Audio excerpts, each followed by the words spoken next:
ABP news पर बड़ी बहस जारी है कि क्या बीजेपी की हार के लिए कर्नाटक में नरेंद्र मोदी जिम्मेदार है। हमारे साथ सभी मेहमान बने हुए इसी मुद्दे पर चर्चा करने के लिए हमारे साथ कांग्रेस पार्टी से जगदम्बिका पाल जी भी मौजूद हैं। जगदम्बिका पाल जी, अभी आपने सुना सुधांशु जी को, उनका यह कहना है कि कर्नाटक का चुनाव कर्नाटक के मुद्दों पर लड़ा गया, नरेंद्र मोदी को क्यों इसके लिए जिम्मेदार ठहराया जाए। फिर क्यों कांग्रेस पार्टी नरेंद्र मोदी पर हमले कर रही है कर्नाटक के चुनाव नतीजे सामने आने के बाद?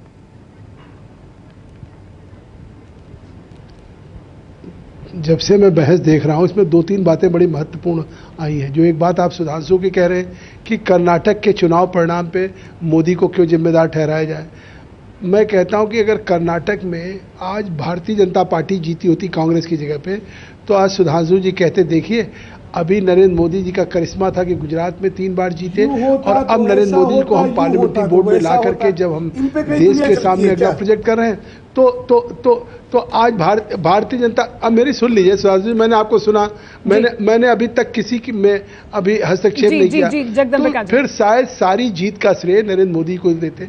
तो अगर जीत का श्रेय नरेंद्र मोदी जी को देते तो अगर आज कर्नाटक में 70 से 40 पे पहुंच गए, मतलब यह भी नहीं कि सरकारें हारती हैं, लेकिन कम से कम इतनी शर्मनाक हार नहीं होती है, हारती है 10 सीट 20 सीट से हार जाती है। ये पहली बार शायद आजादी के बाद देश के भारत में जवाब ले लेते हैं सुधांशु जी, अगर जीत दर्ज करते तो क्या नरेंद्र मोदी को इसका श्रेय नहीं देते? मैं महत्वपूर्ण बात कर रहा हूँ जी। चलिए अच्छा है, नरेंद्र मोदी हार के जिम्मेदार है ना, तो राहुल गांधी हार के वो जीत के हकदार तो नहीं हुए ना। फिर तो आप लोगों को क्या चाटुकारिता की जो इतनी आदत पड़ी है, उसमें चाटुकारों की पंक्ति में तो प्रधानमंत्री भी खड़े हुए हैं, वो भी कह रहे हैं कर्नाटक की जीत का श्रेय जो है राहुल गांधी पे जाता है। और अभी मैंने आपको उनकी सुधांशु जी इन शब्दों का क्यों इस्तेमाल कर रहे हैं, इन शब्दों का इस्तेमाल क्यों कर रहे हैं? आप एक बड़ी पार्टी के की तरफ से आप रिप्रेजेंट कर रहे हैं। प्रचार किया 60 सीटों पर, अभी नतीजे आपके सामने जो जीत दर्ज की आपने 25 सीटों पर, और उन स्टैटिस्टिक्स में साफ दिख रहा है कि क्या उनके जाने का प्रभाव पड़ा क्या नहीं पड़ा। प्रधानमंत्री के स्तर पर जब आदमी ये कहता है कि 40 सीटों के राहुल गांधी 40 सीटों के आने के बाद भी अगर ये नरेंद्र मोदी का गुणगान कर रहे हैं कि जहां नरेंद्र मोदी गए, जहां नरेंद्र मोदी गए, अगर हम लोग वहां सीटों पर प्रभाव पड़ा, इनको सब नहीं आ रही है, इनको सब नहीं आ रही है। और आज हो क्या रहा है राजनीति में? क्या राजनीति की साख इसीलिए गिर रही है सुधांशु जी, देश का प्रधानमंत्री आप इस तरह के शब्दों का प्रयोग कर रहे हैं। देश के प्रधानमंत्री क्या कर रहे हैं? भ्रष्टाचार को देखने को तैयार नहीं है, बातें आप करते होंगे, अश्विनी कुमार के भ्रष्टाचार को नहीं देखने को तैयार है। वो जो है पवन बंसल के भ्रष्टाचार को नहीं, वो 2G के भ्रष्टाचार को नहीं, चैनल पे आप कर रहे हैं, को देखने को तैयार नहीं है। क्या अपनी बात को बिना इस तरह के शब्दों को कहे नहीं कर सकते? क्या स्वरूप देने वाले शब्दों का प्रयोग कर रहे हैं और आप 40 सीटों पे भी मोदी का गुणगान कर रहे हैं कि मोदी जी, मैंने कहा गुणगान करा भाई, सीटों पे गए, मैं तो कह रहा हूं ना इसके राहुल का लेना ना मोदी का लेना, गुणगान तो आप कर रहे थे जो भाजपा की सरकार वहां पे उनका प्रभाव पड़ा। जगदम्बिका पाल जी का कहना कि अगर जीते तो नरेंद्र मोदी को इसका श्रेय देते, हार गए तो कह रहे हैं तो कर्नाटक के मुद्दे पर चुनाव था। स्वाभाविक है, ये तो मैं भी जगदम्बिका पाल जी की बात से सहमत हूं कि अगर जीतते तो मोदी को कहीं ना कहीं इसका श्रेय दिया जाता, इससे तो सुधांशु मित्तल भी इनकार नहीं कर सकते अगर जीतते तो। लेकिन दूसरी बात यह है कि मोदी के बारे में अभी तक जो चीजें सामने आई हैं, जब गुजरात से बाहर गए हैं तब तक वहां पर वो करिश्मा नहीं दिखा पाए हैं। सुधांशु मित्तल जी बाकी बातें छोड़ दीजिए, असम में आपको याद दिलाता हूं, आप बहुत बड़ी जिम्मेदारी वहां उठा रहे थे। असम में बाकायदा आप नरेंद्र मोदी को भी लेकर गए, वहां हिंदुत्व का मुद्दा भी उठाया, अवैध रूप से जो बांग्लादेशी रह रहे हैं उनका मुद्दा उठाया, मुसलमानों की संख्या बढ़ रही है, ये सारे मुद्दे आपने उठाए जिसके लिए मोदी बिल्कुल मुफीद बैठते थे। उसके बावजूद क्या हुआ कि वहां पर कांग्रेस की सरकार बढ़ी हुई सीटों के साथ सत्ता में लौटी। पहली बात तो मैं लोकसभा में देख रहा था, विधानसभा में नहीं, इस बात का सीधा जवाब दे दीजिए, मैंने आपसे और राज्यों का जिक्र नहीं किया। दूसरी बात यह है कि मोदी को भाजपा ने अभी कौन सा नेतृत्व दे दिया है जो आप अभी से मतलब सारी चीजें अपनी तरफ से लेके चल रहे हैं? नहीं हमारा 1 मिनट सुधांशु जी, 1 सेकंड, नहीं पूरी बात सुन ली। ऐसा नहीं, जब आपको मोदी को जब आपको क्रेडिट जब मिलता दिखता नहीं है तो आप ये कहते हो कि हमारे यहाँ पार्लियामेंट्री बोर्ड का सिस्टम है, हमारे यहाँ एक नेता चुना जाएगा, वो नहीं होगा। लेकिन जब हर बीजेपी के कार्यक्रम में जहाँ मोदी जाता है या मोदी जाते हैं तो उसके बाद जो मोदी के प्राइम मिनिस्टर बनाने के लिए जो नारे लगते हैं उससे तो सब बड़ा अपने आप को ये कहते हैं। और फिर उसके बाद सारे आपके नेता जो है ये कहते नहीं थकते कि वो राष्ट्रीय नेतृत्व है, वो विकास पुरुष है और वो सबसे देश में लोकप्रिय नेता है। यदि सबसे लोकप्रिय नेता है तो वो लोकप्रियता के पैमाने कर्नाटक के जमीन पे भी टेस्ट करने वो जाके बताते हैं कि हम ये वाला मॉडल लेके आएंगे, गुजरात का मॉडल लेके आएंगे, अगर आप यहाँ पर सत्ता में हमें लाएंगे। कुछ बोल दूं, कर्नाटका का इलेक्शन, कर्नाटका के स्थानीय परिपेक्ष का इलेक्शन हुआ, वहां लड़े, वहां हुआ। अच्छा, कोई भी नेतृत्व होगा देश का, वो कोशिश करेगा कि सब लोग जाके वहां पे आसाम गए, कैंपेन करें, हिमाचल भी गए, प्रश्न क्या है, कर्नाटक भी समझ नहीं आता। आप लोग गुजरात के साथ एक चीज को लेकर चले जाते हैं, इसमें जस्टिफिकेशन कैसे है? तो सुधांशु जी फिर राहुल गांधी की कैसे हारूं? पूर्वाग्रह कैसे नहीं है? राहुल गांधी की कैसे हारूं? नरेंद्र मोदी जो दिल्ली आने के लिए दिल्ली तक भाजपा ने अधिकृत तौर पे क्या करा है? अच्छा, वो गुजरात में जीता, हमने कहा गुजरात में जीते, 3 बार जीते, हमने कहा 3 बार जीते, उसके अलावा क्या करा? तो आप कहते देखिए उनको पहली बार सेंटर जो आपके राजनाथ सिंह कहते हैं कि पहली बार सबसे बड़े नेता, सबसे कद्दावर नेता राजनाथ सिंह जी नहीं कहते क्या? अच्छा, वो प्रधानमंत्री बनने की उनमें खूबियां सुषमा स्वराज कहती हैं।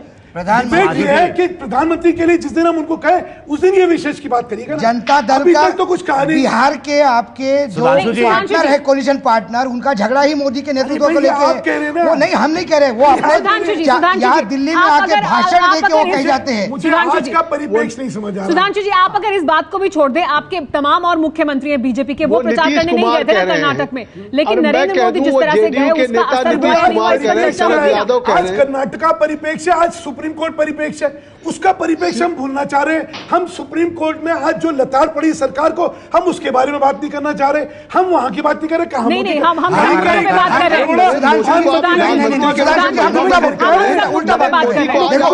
आज के प्रोग्राम में हम देश के भविष्य के बारे में बात कर इसकी बात नरेंद्र मोदी के ये सरकार भ्रष्ट है, सुप्रीम कोर्ट ने भी बोल दिया, जो सरकार का होना होना चाहिए। अश्विनी कुमार का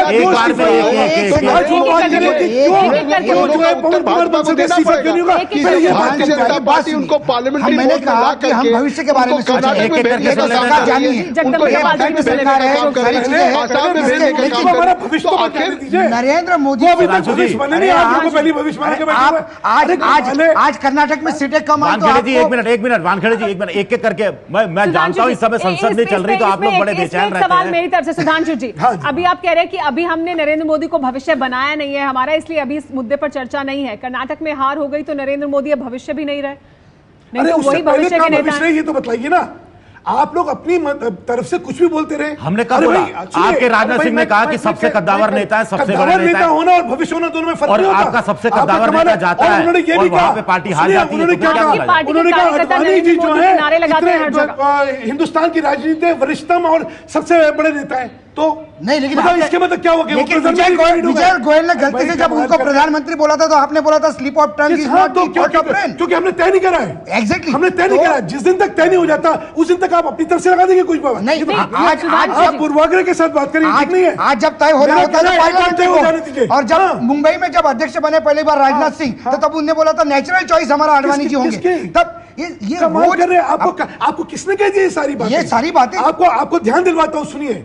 अडवाणी जी को जिस दिन पार्लियामेंट्री बोर्ड ने तय करा कि ये हमारे प्रधानमंत्री के कैंडिडेट होंगे, उस दिन से वो जो थे प्रधानमंत्री के कैंडिडेट हुए। जिस दिन हमारा पार्लियामेंट्री बोर्ड नरेंद्र मोदी को तय करे, उस दिन जीत का सेहरा और हार का सेहरा उनका होगा। आज कुछ तय तो हो जाने दीजिए।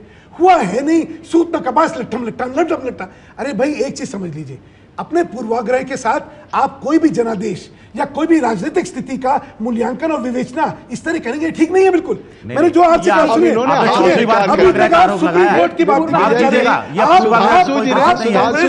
लिया आज जो हो रहा है उसके बारे में के बाहर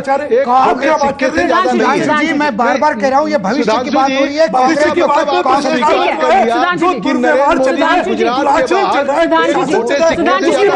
सुधांशु जी,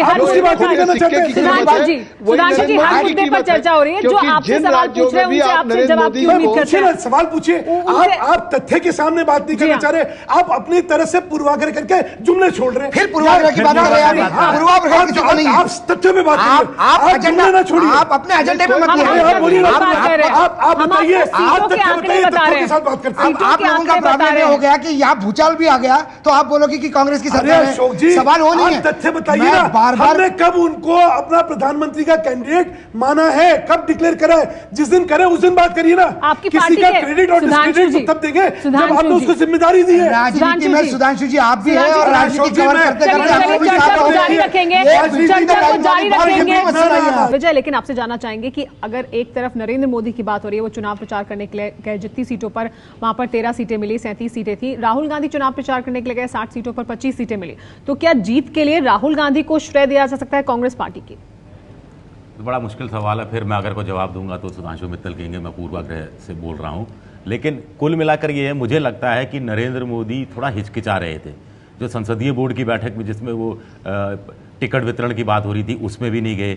वो इस दौरान जब कर्नाटक में चुनाव हो रहे थे, इस दौरान वो दिल्ली भी आए, कोलकाता भी आए, हरिद्वार भी गए, केरल भी गए, लेकिन थोड़ा और ज़्यादा समय वो कर्नाटक में दे सकते थे। वो देना नहीं चाहते थे, या उनको लगता था कि जैसा कि जो हार की आशंका है वो सता रही थी, वो अलग बात है। जहाँ तक राहुल गांधी की बात है, राहुल गांधी के कहने पर टिकटों का वितरण हुआ। जो मधुसूदन मिस्त्री हैं उन्होंने जो एक नए फार्मूले के अनुसार टिकट दिए। भाई भतीजावाद भी चुनाव में बहुत हुआ। तो और लेकिन कांग्रेस को इस जीत से कतई खुश नहीं होना चाहिए। ये डिफेक्टो में मिली हुई है, बीजेपी की हार है, ये कांग्रेस की जीत नहीं है। इसलिए मैं राहुल गांधी या उसको कोई श्रेय नहीं दे सकता इसमें। जगदम्बिका पाल जी, इस पर आपकी प्रतिक्रिया? जो श्रेय दिया जा रहा है राहुल गांधी को, क्या वो उन्हें दिया जा सकता है? क्योंकि ये तो बीजेपी के जो हालत थी वो इतनी बुरी थी कि लोगों ने आपको वोट दे दिया। ये तो बात वही हुई कि अगर कल 2014 में कांग्रेस यूपीए 2 है, किन्हीं परिस्थितियों में अगर कांग्रेस यूपीए 2 पराजित हो जाए और भारतीय जनता पार्टी एनडीए की सरकार आ जाए, तो ये केवल कहा जाएगा कि कांग्रेस यूपीए की हार है, भारतीय जनता पार्टी एनडीए की जीत नहीं है। अरे भारतीय जनता पार्टी एनडीए कहेगी कि हमने जो संघर्ष किया, हमने जो कांग्रेस यूपीए के खिलाफ लगातार, वो उसकी जीत है, भारतीय जनता पार्टी की नीतियों की जीत है। मैं समझता हूँ ऐसा नहीं है। ऐसा क्यों इस बार कहा जा रहा है कि कर्नाटक में इतनी बड़ी जीत के बाद अगर वो कांग्रेस की नीतियों की जीत नहीं है, राहुल के जयपुर चिंतन के बाद अगर उनको उपाध्यक्ष बनाया, जिस तरह से उन्होंने पार्टी में इंटरएक्शन शुरू किया, उन्होंने एक सोशल इंजीनियरिंग किया, पीसीसी सीएलपी, जिस तरह से दलित बैकवर्ड सारे राहुल गांधी ने कहा अलग हुए डीसीसी और पीसीसी वाले चुनाव नहीं लड़ेंगे, वहां पे चुनाव लड़ेंगे। उन्होंने कहा भाई भतीजावाद नहीं चलेगा, वहां वो सब चला। फिर जो जयपुर में कहा उसके उल्टा हुआ। तो लेकिन मैं कह रहा हूं कि पिछली बार 2008 में 110 सीटें बीजेपी को मिली, 2009 में लोकसभा में 19 सीटें मिली, 6 कांग्रेस को मिली। तो उस समय सुधांशु जी की पार्टी ने कहा, आडवाणी जी ने कहा कि हमारा दक्षिण भारत में किला हमने स्थापित कर लिया। अभी तक बीजेपी हिंदी बेल्ट में थी, काऊ बेल्ट में थी और केवल उत्तर भारत में थी। अब इसका विस्तार जब 2008 में 110 असेंबली मिली, 2009 में 19 लोकसभा मिली, इनका पूरे दक्षिण भारत में बीजेपी का विस्तार होगा। आज 2013 में जो भारतीय जनता पार्टी पूरे दक्षिण भारत में परचम लहराने की बात कर रही थी, वो औंधे मुंह गिर गई है। अब मैं समझता हूं कि 543 सीटों पे कितनी लड़ेगी और कैसे कांग्रेस यूपीए का विकल्प बनने की बात करेगी। मैं समझता विजय जी ज्यादा से ज्यादा ये 260 से बैरोमीटर आपको यूपी में भी लगता है, केरला में, जिस उत्तर प्रदेश में तमिलनाडु में नहीं लगते। बड़ा सवाल जगदम्बिका पाल जी उठा रहे हैं कि लगातार आपकी हार हो रही है, लेकिन राहुल के जाने के बाद वहां 22 तक सिमट गई। तो फिर 2014 में आप कैसे विकल्प बनकर उभरेंगे?